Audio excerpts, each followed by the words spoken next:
찬양하겠습니다. 찬송가 492장입니다.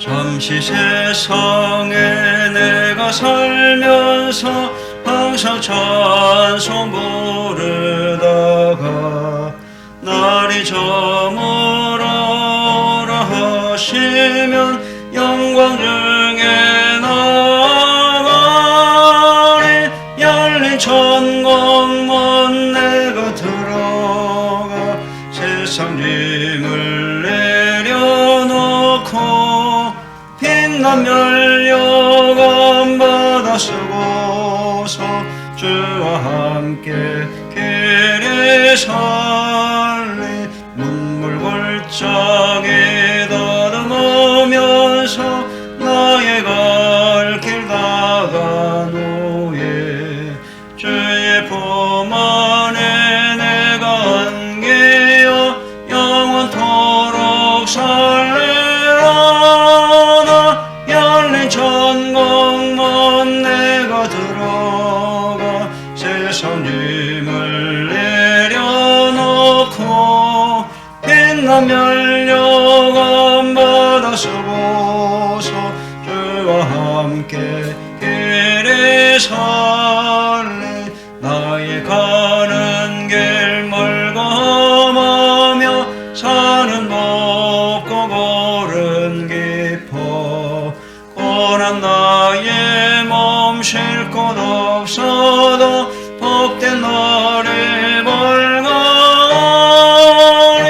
열린 천국문 내가 들어가 세상 짐을 내려놓고 빛난 면류관 받아 쓰고서 주와 함께 길이 살리 한숨 가시고 죽음 없는 날 사모하며 기다리니 내가 그리던 주를 배울 때 나의 기쁨 넘치리라 열린 천국문 내가 들어가 세상 짐을 내려놓고 빛난 면류관 받아 쓰고서 주와 함께 길이 살리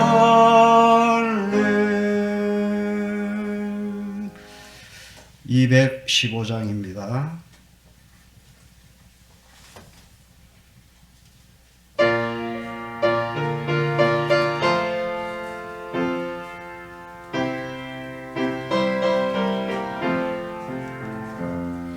내 죄 속해 주신 주께 힘과 정성 다하니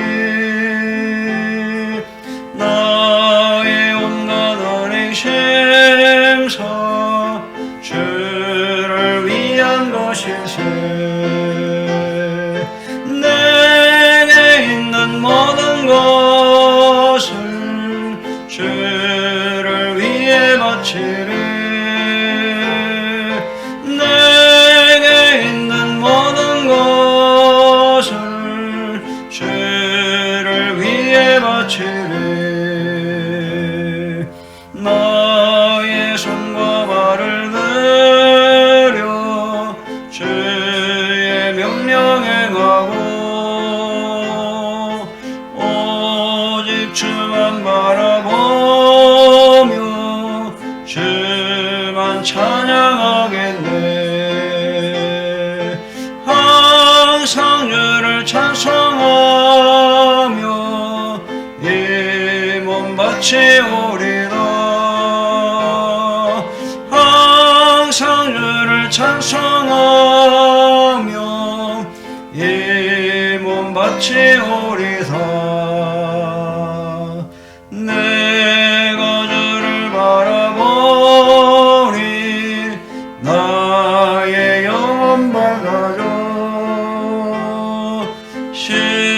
십자가를 지신 주만 항상 바라봅니다. 십자가를 바라보며 주만 따라가리라. 십자가를 바라보며 주만 따라가리라. 신기하고 놀라워라. 영광스러운 왕의 왕 나를 친구 삼아줘서 편히 쉬게 하시네. 주의 날개 발에 영원한 시 걷겠네. 주의 날개 발에 영원한 시 걷겠네.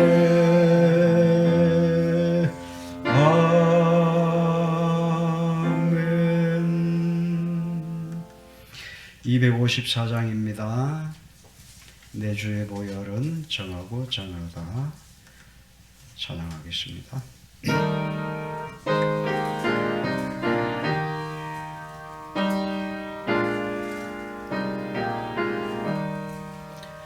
내 주의 보혈은 정하고 정하다. 내 죄를 정케 하신 주 날 오라 하신다.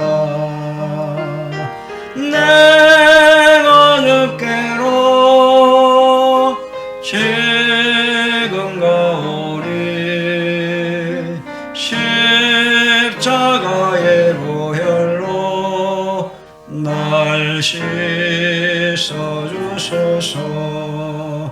약하고 주해도 주께로 나가면 힘주시고 내 죄함을 곧 씻어주시네. 내가 주께로 지금 가오니. 십자가의 보혈로 날 씻어주소서. 날 오라 하시면 온전한 믿음과 또 사랑함과 평안함 주려 함이라. 내가 주께로 지금 가오니. 십자가의 보혈로 날 씻어주소서. 큰 죄인 복받아 살 길을 얻었네. 한없이 넓고 큰 은혜 베풀어 주소서. 내가 주께로 지금 가오니. 십자가의 보혈로 날 씻어주소서. 그 피가 맘속에 큰 증거 됩니다. 내 기도 소리 들으사 다 허락하소서. 내가 주께로 지금 가오니. 십자가의 보혈로 날 씻어주소서. 아멘.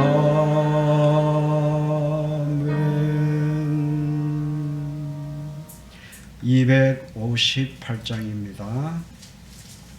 샘물과 같은 보혈은 주님의 피로다. 찬양합니다.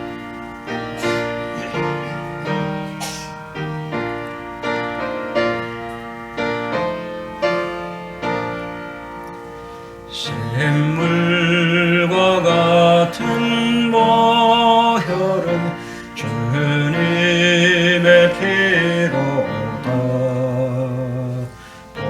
보혈의 죄를 씻으면 정하게 되겠네.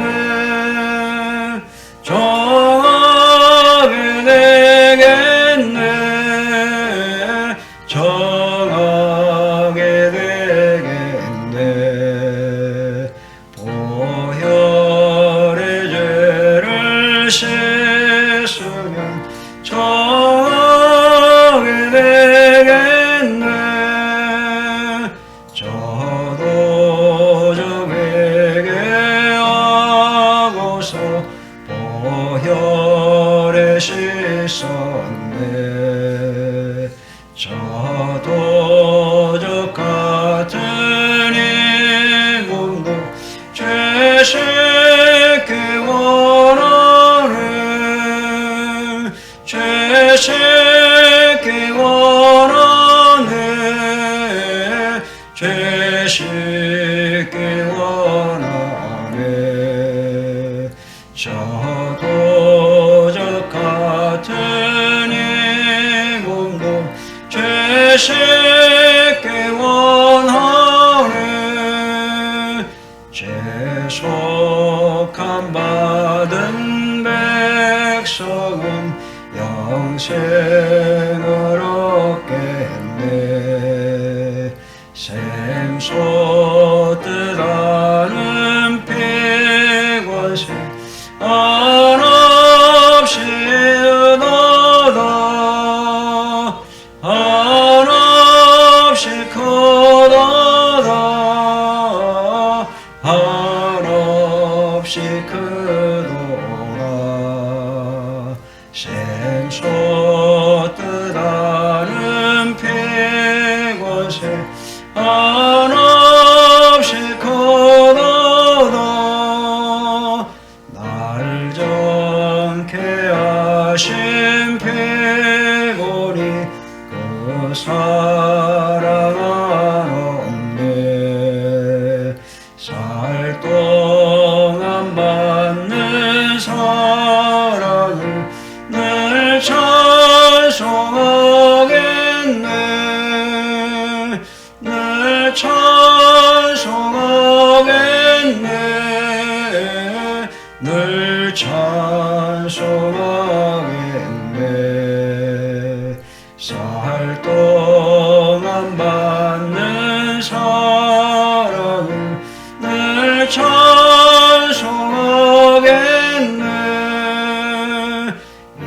이후에 천국 올라가 더 좋은 노래로 날 구속하시는 은혜를 늘 찬송하겠네. 늘 찬송하겠네. 늘 찬송하겠네. 날 구속하시는 은혜를 늘 찬송하겠네. 아멘.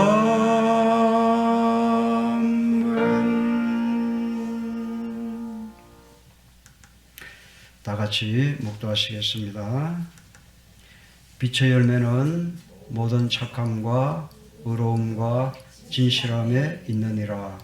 이같이 너희 빛을 사람 앞에 비치게 하여 저희로 너희 착한 행실을 보고 하늘에 계신 너희 아버지께 영광을 돌리게 하라.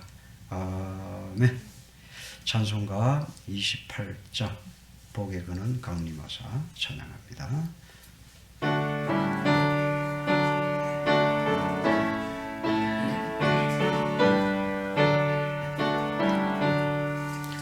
복에 근원 강림하사 찬송하게 하소서.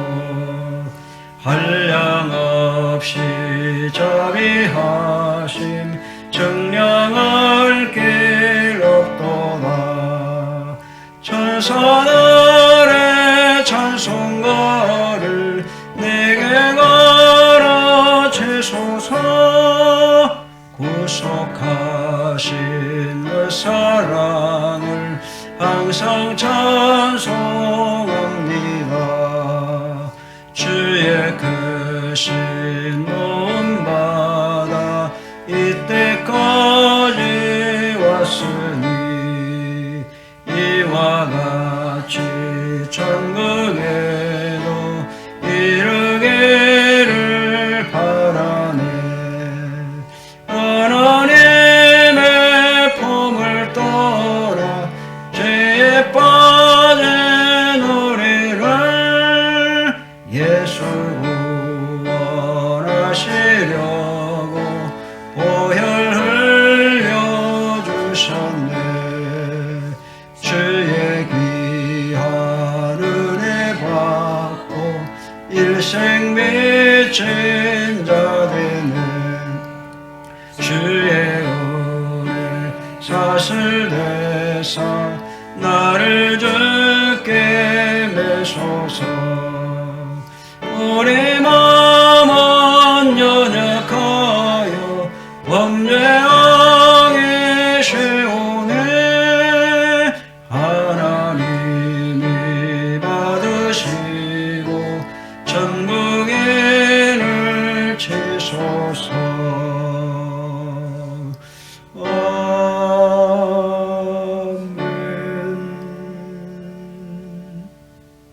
사도신경으로 신앙을 고백합니다.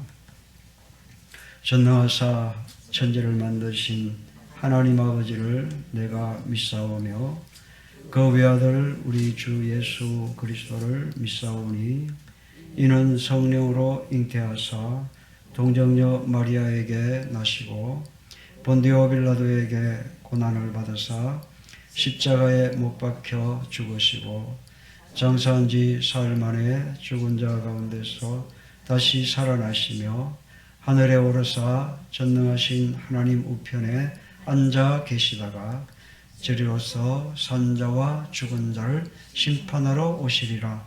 성령을 믿사오며 죄를 사하여 주시는 것과 몸이 다시 사는 것과 영원히 사는 것을 믿사옵나이다. 아멘. 찬송가 143장 찬양합니다.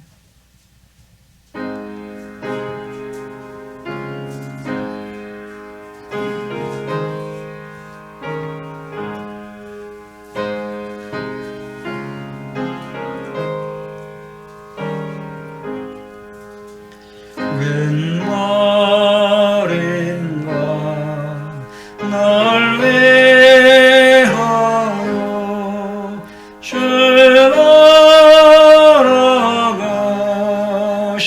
돌아가셨나.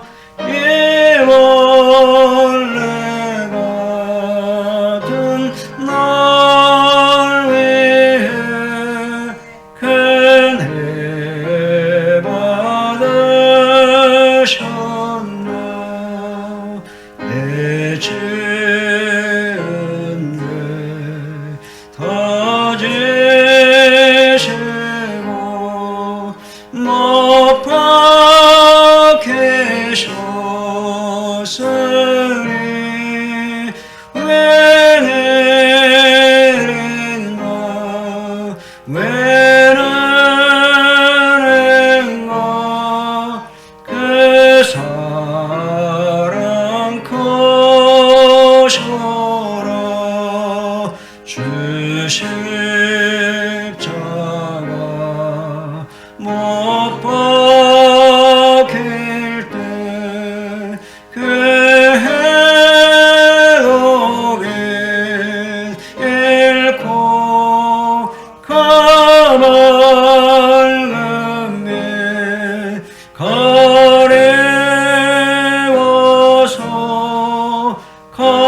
감게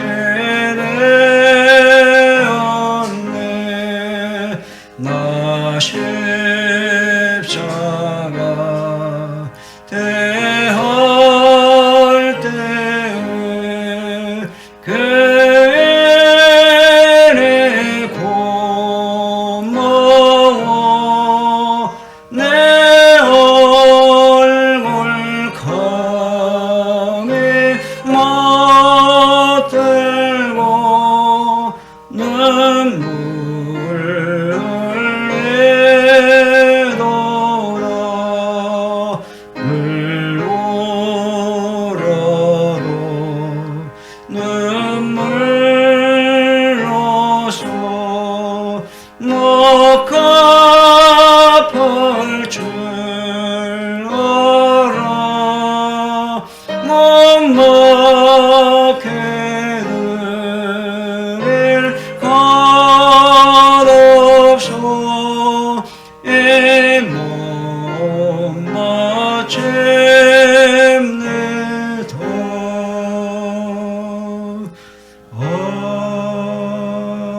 아멘. 십계명 교독하겠습니다.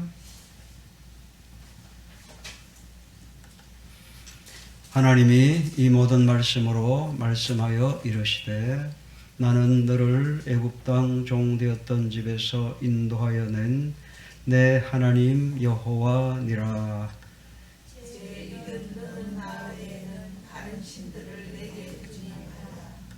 제2는 너를 위하여 새긴 우상을 만들지 말고 또 위로 하늘에 있는 것이나 아래로 땅에 있는 것이나 땅 아래 물속에 있는 것에 어떤 형상도 만들지 말며 그것들에게 절하지 말며 그것들을 섬기지 말라. 내 하나님 여호와는 질투하는 하나님인즉 나를 미워하는 자의 죄를 갚되 아버지로부터 아들에게로 3-4대까지 이르게 하느니라. 나를 사랑하고 내 명을 지키는 자에게는 3대까지 은혜를 베푸느니라. 제3은 너는 내 하나님 여호와의 이름을 망령되게 부르지 말라. 여호와는 그의 이름을 망령되게 부르는 자를 죄 없다 하지 아니하리라. 제4는 안식일을 기억하여 거룩하게 지키라. 엿새 동안은 힘써 내 모든 일을 할 것이나 일곱째 날은 내 하나님 여호와의 안식일인즉 너나 내 아들이나 내 딸이나 내 남종이나 내 여종이나 내 가축이나 내 문안에 머문 객이라도 아무 일도 하지 말라. 이는 엿새 동안에 나 여호와가 하늘과 땅과 바다와 그 가운데 모든 것을 만들고 일곱째 날에 쉬었습니다. 그러므로 나 여호와가 안식일을 복되게 하여 그날을 거룩하게 하였느니라. 제5는 내 부모를 공경하라. 그리하면 내 하나님 여호와가 내게 준 땅에서 내 생명이 기리라. 제6은 살인하지 말라. 제7은 가늠하지 말라. 제8은 도둑질하지 말라. 제9는 내 이웃에 대하여 거짓 증거하지 말라. 제10은 내 이웃의 집을 탐내지 말라. 내 이웃의 아내나 그의 남종이나 그의 여종이나 그의 소나 그의 낙이나 물은 내 이웃의 소유를 탐내지 말라. 예수께서 이르시되 내 마음을 다하고 목숨을 다하고 뜻을 다하여 주 너의 하나님을 사랑하라 하셨으니 이것이 크고 첫째 되는 계명이요 둘째도 그와 같으니 내 이웃을 내 자신같이 사랑하라 하셨으니 이 두 계명이 온 율법과 선지자의 강령이니라. 아멘. 찬송가 259장 예수 십자가의 흘린 피로써 찬양하겠습니다.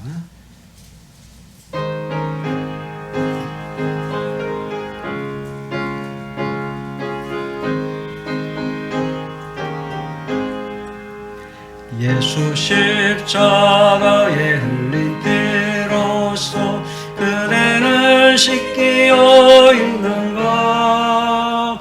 더러운 죄에게 하는 능력을 그대는 참으지 않은가. 예수의 보혈로 그대는 씻기어 있는가.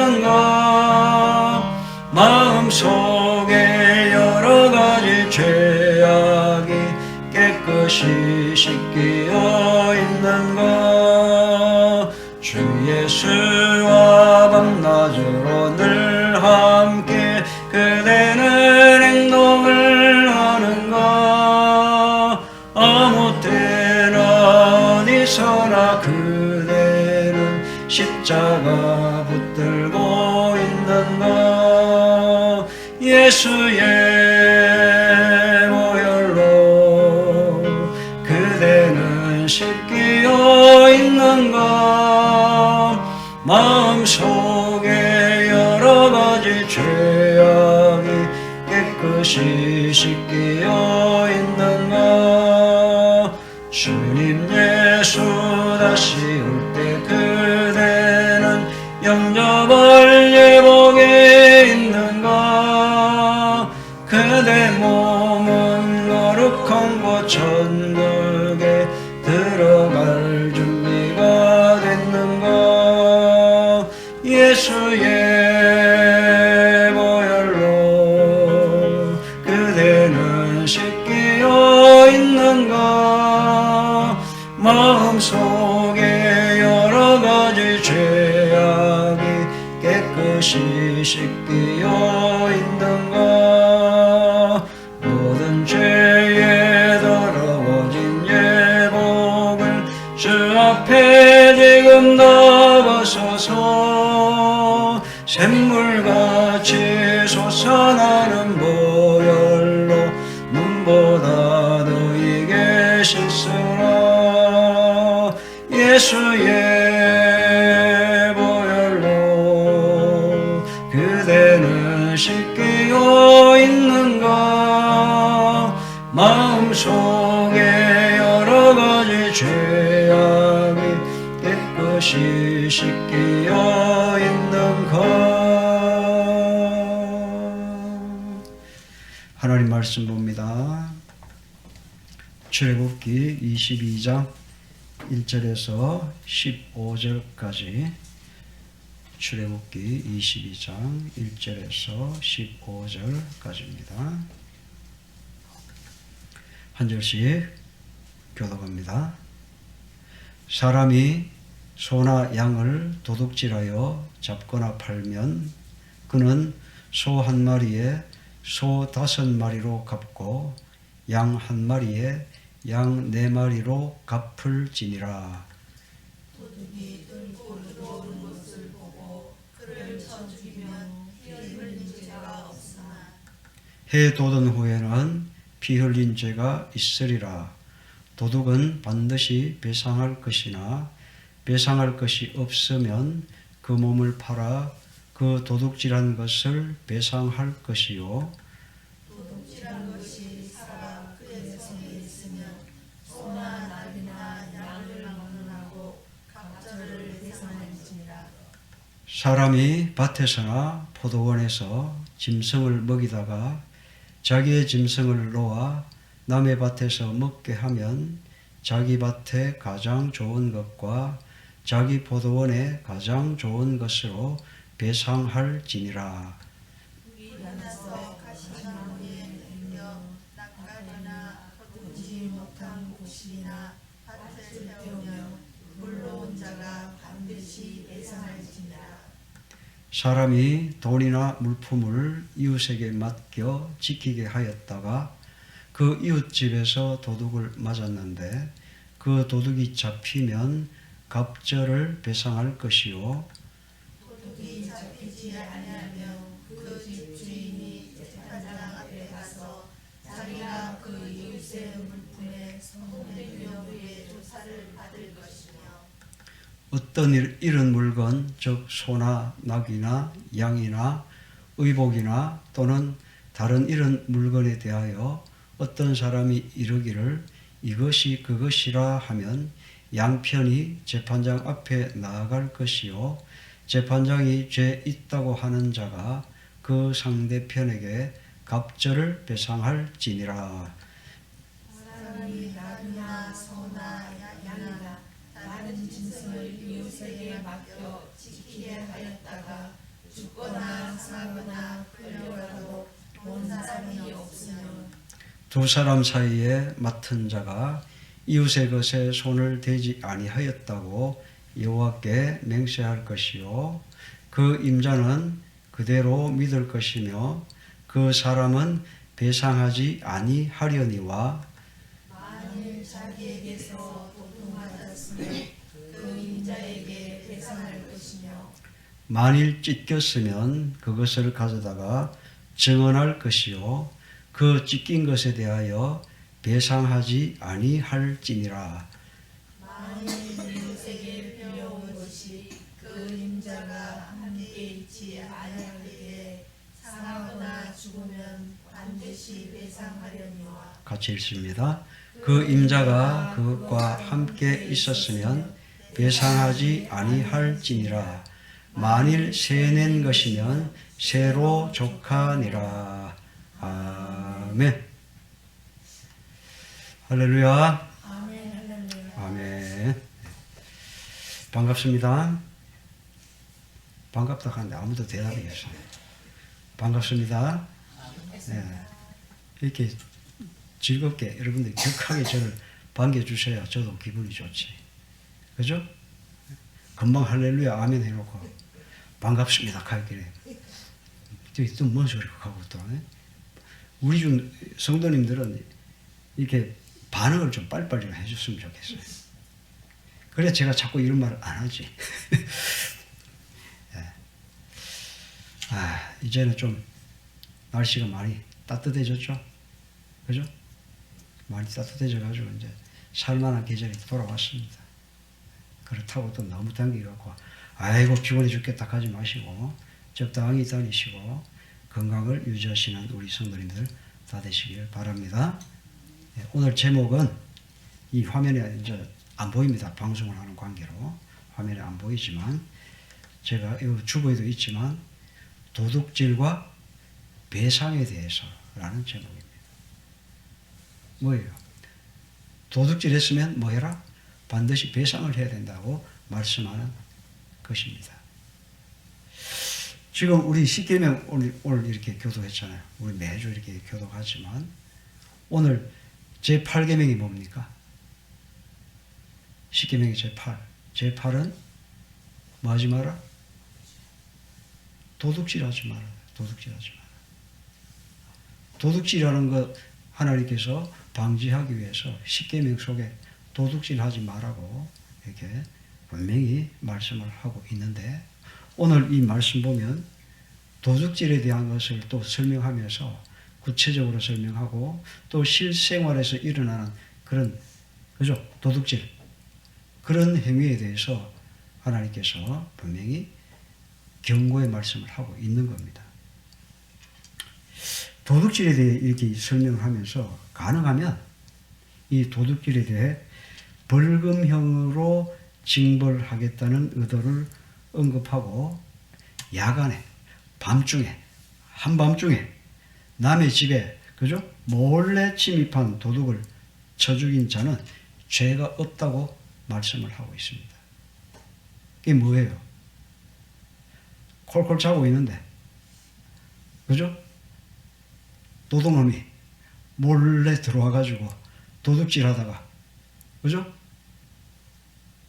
그 집주인한테 맞아 죽어도 그거는 싸다 이 말입니다. 그 죽인 그 집주인은 그게 없대요. 죄가 없다고 말씀하는 겁니다. 그러니까 도둑질하면 밤에 가가 도둑질하면 절대 안 된다는 거죠. 도둑질하도 낮에 가서 도둑질하면 그거는 그죠? 뭐예요? 살아날 좀 희망이나 있지. 밤중에 남 자고 있는데 가가 훔치는 것은 정말 큰 죄라고 말씀하고 있는 겁니다.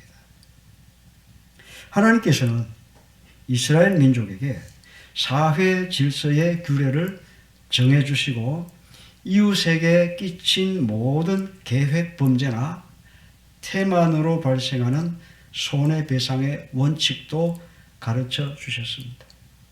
이처럼 하나님께서는 개인의 재산을 보호하기 위해서 이러한 규례를 세우신 것입니다. 이제 이러한 배상의 규례와 오늘을 사는 우리에게 주어지는 하나님의 뜻이 무엇인지 살펴보도록 하겠습니다. 먼저 도둑질에 대한 규례입니다. 배상을 하려면 어떻게 해요? 도둑질한 것에 대한 배상이기 때문에 먼저 도둑질이 뭐냐? 예? 이거 생각해 봐야 되죠. 여러분들 뭐 도둑질이 뭔지 모르신 분 아무도 없잖아요. 그죠? 본문에서 말하는 이 도둑질이라는 것은 탐욕 때문에 노력 없이 이웃이 수고하여 모은 재물을 가로채기 위한 모든 행위를 말하는 것입니다. 그러니까 지거 아닌데, 그죠? 노력도 안 하고 뭐해?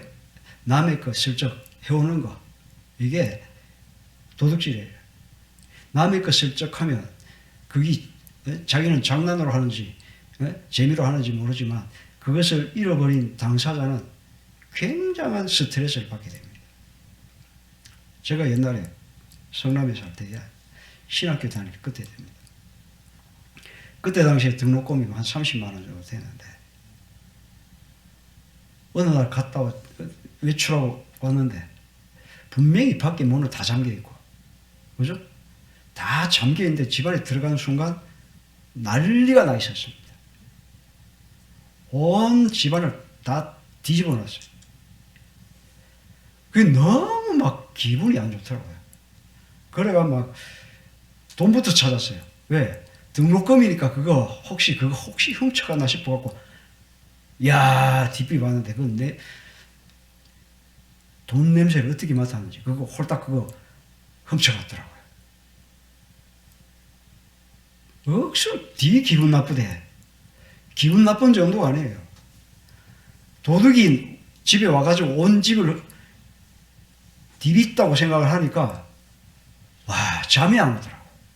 이게 도난 당한 것도 기분이 나쁘지만 온 집안을 뒤쑤시고 돌아다녔다는 것 자체가 너무 막 마음에 상처가 되더라고요. 그럼 마음속에서 어떻게 했습니까? 여러분들에게 말은 안 하지만 얼마나 마음적으로도 욕하고 겉으로도 말로도 욕을 했겠습니까? 분명히 했겠죠. 이놈의 그 이상의 말을 안 합니다. 네? 그만큼 이 도둑은 때려 죽이고 싶은 게 도둑이에요. 그래서 하나님께서 뭐예요? 이 도둑질에 대해서 굉장히 엄중하게 경고를 내리십니다. 그런데 이 도둑질은 세 가지로 구분을 할 수가 있는데, 그 첫 번째는 사악한 방법으로 남을 속여서 그의 재물을 뺏어가는 겁니다. 두 번째, 모든 사람의 눈을 피하여 은밀하게 모르게 남의 재물을 가로채는 겁니다.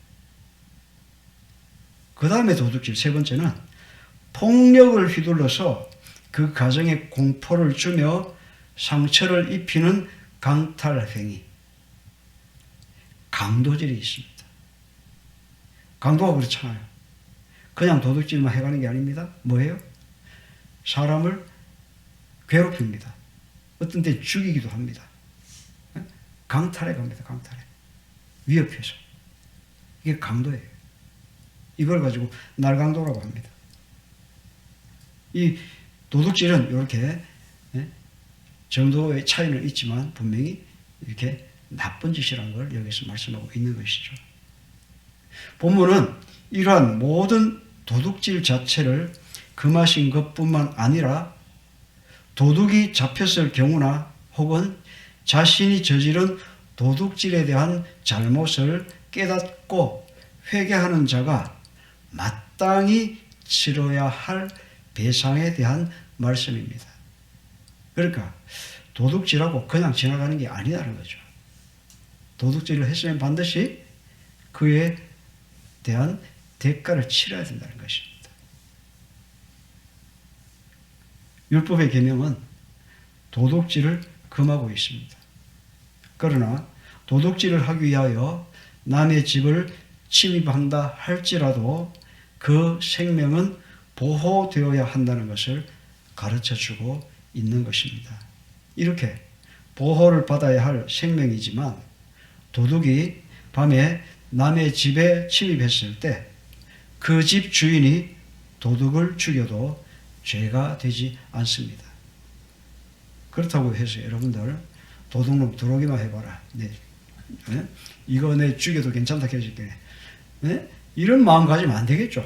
그죠? 그냥 차라리 그냥 쫓든지 아니면 일어나서 조용히 돈 좀 주고 아이고 얼마나 힘들면 그래 도둑질 다 해놓고 네? 돈 좀 주고 내보내든지 그게 현명하지. 그거 죽이가 마음이 편합니까? 그죠? 뭐 그럴 마음조차도 없겠지만 어떤 사람은 그런 식으로 하기도 합니다. 네? 이 도둑놈 이거 하고 죽이기도 합니다. 그렇지만 우리 성도님들은 절대 그런 일을 하실 분들이 아무도 없을 거라고 생각을 합니다. 그런데요, 해가 뜬 후인 대낮에 도둑이 침입하는 것을 보고 그 집 주인이 도둑의 생명을 해하면, 말하자면 죽이면 과실치사에 해당된다는 겁니다. 그러니까 대낮에 도둑놈 만나면 어떻게 해야 돼요? 절대로 해를 입히면 안 돼요. 죽이면 안 돼요. 분명히 하나님 말씀합니다. 조심해야 되는 거죠. 이와 같이 비록 도둑이라 할지라도 그 생명이 보호되어야 함을 가르치신 것은 그만큼 생명의 존엄성을 말씀해 주시는 것이죠. 이제 두 번째 우리가 배상에 대한 말씀입니다. 배상. 이 단순 배상이 있습니다. 도둑질에 대한 배상의 규례를 살펴보면 먼저 단순한 배상의 의미를 찾아볼 수가 있습니다. 이 경우는 도둑질한 소나 양이 아직 살아있는 상태로 발견된 경우로 제한을 하고 있습니다. 이러한 배상의 원리는 도둑질 이전의 상태로 환원을 한다는 것을 말하는 거죠. 그렇다고 해서 범죄로 어지럽혀진 상태가 끝났다는 것은 아닙니다. 그러기에 하나님께서는 죄의 대가로 그것의 2배를 배상하게 하심으로 새로운 질서를 회복하려고 하셨던 것입니다. 그리고 4-5배의 배상이 있습니다. 도둑질한 것이 양이면 그것을 팔거나 잡았을 때에는 4배로 배상을 해줘야 된다.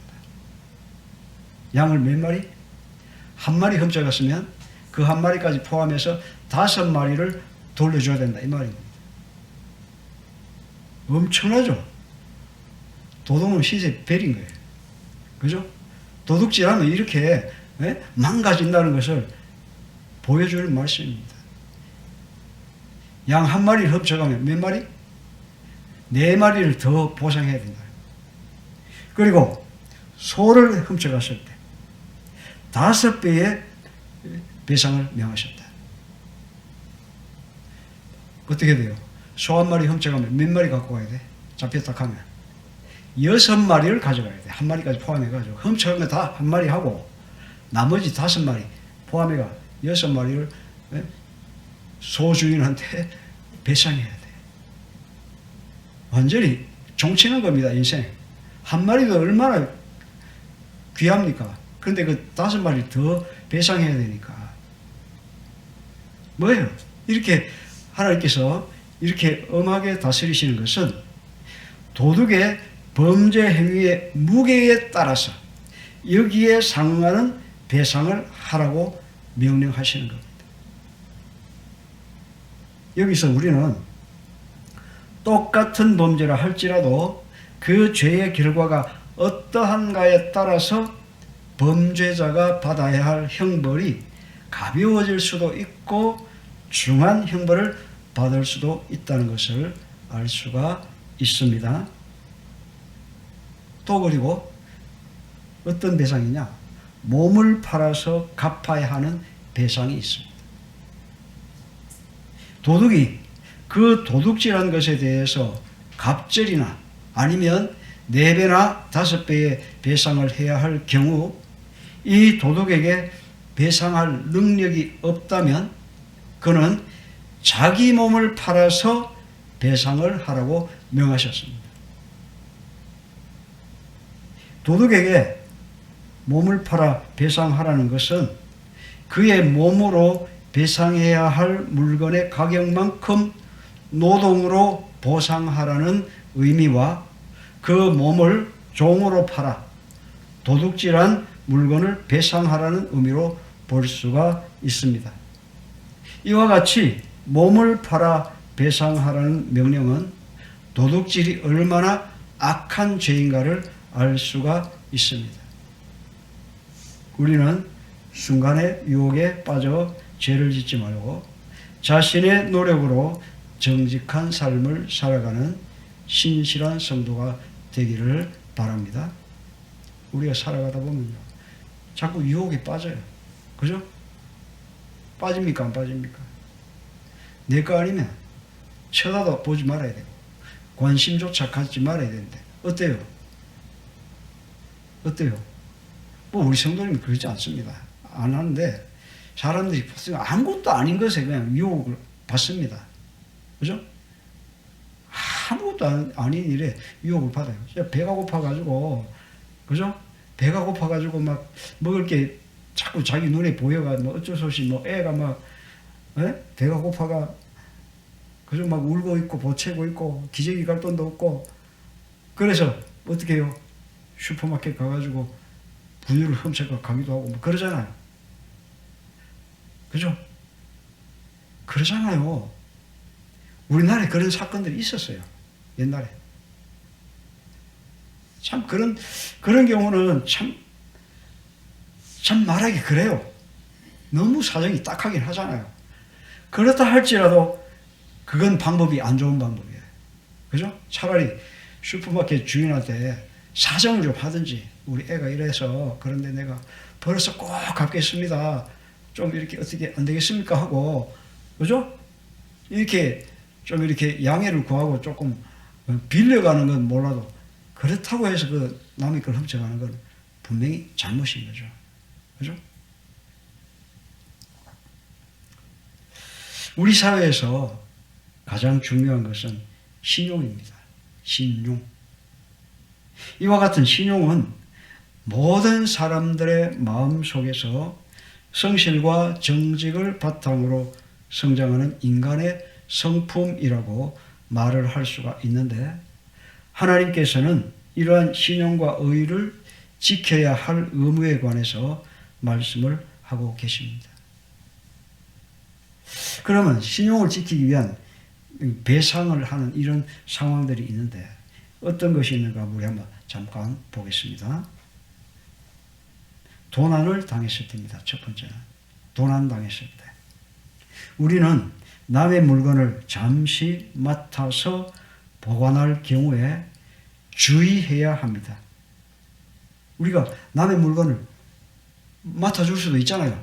잠깐 보관하고, 그죠? 맡겼는데 요거 조금만 좀 이렇게 보관 좀 해줄 수 있겠나? 네? 이렇게 맡기잖아요. 그럼 그런 걸 남의 물건을, 그죠? 잠시 맡아서 보관할 경우 주의를 해야 되는데, 만약 주의를 했음에도 그 물건이 도난을 당했다면 도난당한 물건의 주인에게 배상할 책임이 그 물건을 찾기까지는 물건을 맡은 자에게 있습니다. 내가 물건을 맡겨놨어요. 네? 이 사람한테 물건을 맡겨놨는데 이 사람이 내 물건을 도난당해서 그럼 어떻게 해야 돼요, 여러분들? 내 책임일까요? 이 사람 책임일까요? 내 물건이 어쨌건 간에 이 사람한테 건너갔다가 이 사람이 잃어버렸잖아요. 그럼 이 사람이 내 물건 책임져 줘야 돼. 변상해 줘야 돼요. 그죠? 근데 안 그런 사람들 많더라고요, 보니까. 그냥 유야무야 하고 지나가는 사람들 많더라고요.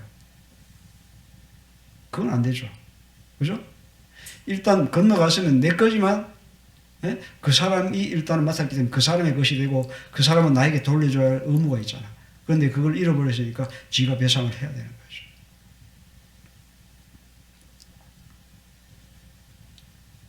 여기서 우리는 양심에 의한 신용의 필요성을 발견하게 됩니다. 도둑맞은 물건에 대하여 맡은 자가 성실과 정직을 다했다면 이런 번거로운 이렇게 어려움은 피할 수가 있었을 것이기 때문입니다. 그리고 두 번째, 뜻밖의 재난을 당했을 때입니다. 이러한 경우는 전혀 예측할 수 없었던 재난으로 자기가 맡아 데리고 있던 가축이 천재지변으로 죽었다면 배상을 하지 않아도 된다라고 말씀합니다. 내가 남의 가축을 이렇게 맡았어요. 보관하고 있다가 가축이, 그죠? 이 살아있는 생물이잖아요. 생명체잖아요. 보관하고 있다가 갑자기 천재지변으로 우박을 맞아 죽었던 어떻게 해가 죽었어. 어떻게 해요? 그건 내 잘못이 아니잖아요. 그죠? 내 잘못이 아니기 때문에 그것은 배상할 책임이 없다는 거예요. 하나님 그렇게 말씀하셨어요. 왜? 내가 한 게 아니거든요. 하늘에서 한 일이에요. 그죠?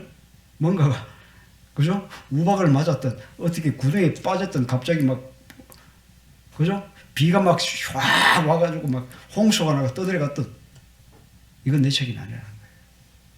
분명히 하나님께서 말씀했습니다. 그리고 남의 것을 착복했을 경우, 이게 뭘까요? 착복했다. 분명히 내가 남의 것을 맡았어. 그죠? 내가 맡아줄게. 맡아놓고, 분명히 잃어버리지도 않았음에도 불구하고, 어디 감춰놓고, 잃어버렸다고 말을 하는 거예요. 뭐예요? 분명히 그런 경우가 있습니다. 잊어버렸다 하면 끝인 줄 알아, 사람들이. 네? 맞죠? 뭐예요? 이건 도둑놈이지. 도둑놈도 이런 도둑놈이 없는 거예요. 나는 믿고 맡겼는데, 뭐예요? 지는 뭐예요? 그걸 이용해가지고 잃어버렸다 하고 지 집안에 감춰놓고 나중에 몰래 쓰는 거예요. 이런 도둑놈이 어디 있어요? 이런 경우가 있어요. 분명히 있습니다. 분명히 그래서 하나님께서 이걸 말씀하시는 겁니다. 이것은 분명한 사기 행각으로서 도둑질을 한 것임에 틀림없는 경우를 말합니다. 그러므로 그는 주인에게 배상을 해야 함은 물론 율법에 의해서 처벌을 받게 됩니다. 이러한 행위는 자기의 양심을 속이는 행위이고 이웃을 속이는 가중된 범죄 행위입니다. 그리고 사회 질서를 파괴하여 모든 신용 있는 사람들의 마음까지 파헤쳐버리는 아주 나쁜 행위입니다. 하나님의 계명을 어기는 불순종의 자식이 되어 하나님의 심판을 받아야 되는 행위입니다. 이 모든 일들, 이것들은 뭐예요? 정직하지 못했기 때문에 발생하는 겁니다. 도둑질은 뭐예요? 결국은 마음에 깨끗하지 못하는 걸 말하는 거죠. 그죠? 도둑질을 하는 것은 마음이 안 깨끗하기 때문에 남의 것을 노리는 겁니다. 그거 어떻게 해야 됩니까? 절대로 남의 것은 관심을 가지지 말아야 됩니다. 절대로 남의 것에 대해서는 그게 무엇이든 간에 절대로 관심을 가져서는 안 된다. 근데 어떤 분들은 남의 것에 관심이 많더라고요, 보니까. 괜히 그 남의 집에 가가지고. 그죠? 괜히 사람 없다고 함부로 그냥 허락도 안 받고 막 갖다 쓰고, 그죠? 분명히 그런 사람 있어요. 허락도 안 받고 갖다 써놓고는 왜? 돌릴 생각 안 하고 아무 때나 팽개치거나 안 그러면 에이 못 봤을 게 하고 또 저거 집에 끌고 들어갑니다. 예? 그게 봐줄 일입니까? 자기가 그죠? 필요해가 썼으면 어떻게 해야 됩니까? 갖다 줘야 되잖아요.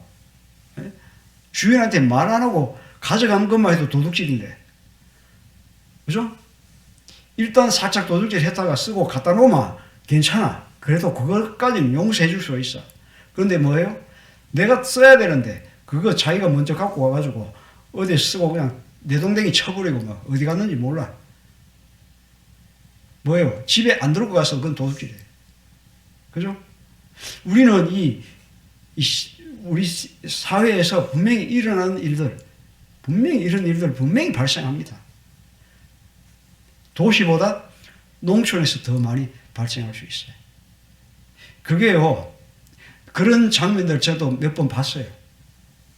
그게 농촌에서 일어나더라고요. 농촌에서.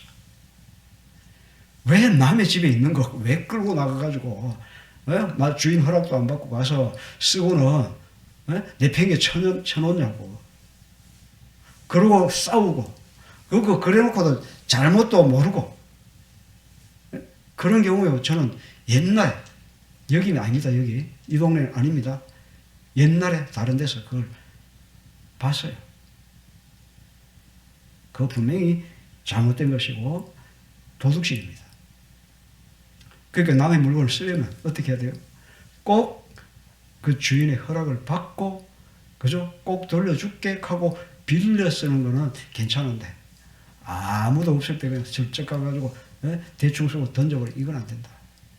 이게 시골에서 많이 일어날 수 있는 이야기다. 우리 성도님들은 그거에 대해서 우리 정말 조심해야 됩니다. 조심해야 돼요. 만에 하나라도 우리는, 그죠? 쉽게 그런 일을 할 수 있어요. 왜? 내가 분명히 어떤 양동이 필요해. 근데 집에 분명히 있어. 있는데 지금 당장 필요한데 바로 옆집에 양동이가 있거든. 그거 잠깐 쓰고 갖다 줄게 해놓고 이자 보고 던져놓고 가. 분명히 있습니다. 분명히 그런 일들이 있습니다. 그럴 때 우리는 어떻게 해야 돼요? 그런 것조차도 우리 하나님 믿는 우리는 그 하나라도 우리는 조심해야 된다. 잘못하면 도둑놈 소리를 듣게 된다는 겁니다. 하나님 백성인 성도는 생활 습관에서 하나님의 성품을 닮아가야 됩니다. 하나님의 사랑을 본받아 약한 사람들에게 사랑을 베풀어 줘야 합니다. 하나님의 거룩하심을 본받아 거룩함을 이루어야 합니다. 법은 죄를 밝혀주지만 의롭게 살아갈 능력은 주지 않습니다. 그러나 예수님을 믿고 성령 충만하게 되면 하나님의 성품을 닮아서 정직한 삶을 살아갈 수가 있습니다. 성도 여러분, 그렇죠?